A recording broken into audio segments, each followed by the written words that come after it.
Magandang araw mga karobi! Samahan niyo ako today at pag-usapan ang isa na namang haka-haka sa tanong na pwede bang patayin agad ng makina ng motor pagkatapos ng biyahe? Isa sa mga madalas nating maririnig sa mundo ng motorsiklo ay ang paniniwala na hindi dapat agad patayin ang makina ng motor pagkatapos ng isang mahabang biyahe. Sinasabi ng iba na dapat muna itong i-idle ng ilang minuto bago patayin, lalo na kung galing sa matagal o mabilisang takbo.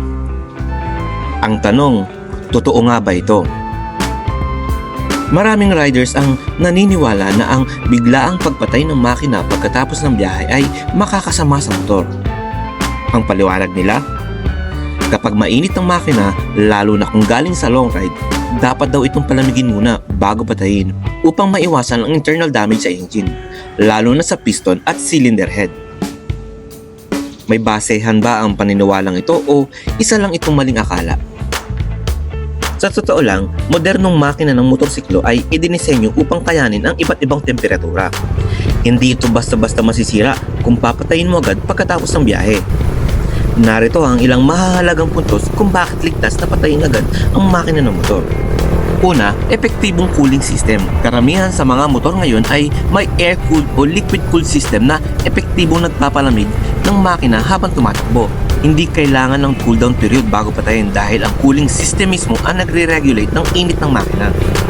Pangalawa, walang oil circulation kapag patay ang makina. Kapag nag-idle ka pa bago patayin ang makina, patuloy lang na umiikot ang langis ng walang tunay na benepisyo. Sa halip na makatulong, maaari pang magdulot ito ng hindi kinakailangang fuel consumption. Pangatlo, walang solidong ebidensya ng engine damage. Wala pang mechanical evidence o engineering studies na nagpapatunay na ang biglaang pagpapatay ng makina ay makakasira dito. Ang mas mahalaga ay ang regular maintenance at tamang pag-aalaga ng motor. Ang tanong, kailan ka ba dapat maghintay bago patayin ang makina? Bagamat ligtas na patayin agad ang makina sa normal na sitwasyon, mayroong ilang mga exceptions. Una, kung galing ka sa full throttle o high RPM riding. Para sa performance bike o motorsiklong may turbo, mas mainam na maghintay ng ilang segundo bago patayin upang bumaba ang temperatura ng oil at engine components. Pangalawa, kung carbureted pa ang motor mo. Ang ilang lumang modelo ng motor ay maaaring makinabang sa ilang segundo ng idling bago patayin, lalo na kung ito ay may manual fuel shutoff valve. Sa pangkalahatan, ligtas lang na patayin agad ng makina ng motor pagkatapos ng biyahe, lalo na kung ito ay modernong modelo. Ang mas mahalaga ay siguraduhin na sa maayos na kondisyon ang inyong motor sa pamamagitan ng tamang maintenance at regular na pag-check up ng oil at coolant levels. Hindi mo kailangang maghintay na matagal bago patayin ang makina. Mas mainam pang i-park ng maayos at siguraduhin handa ito para sa susunod mong ride.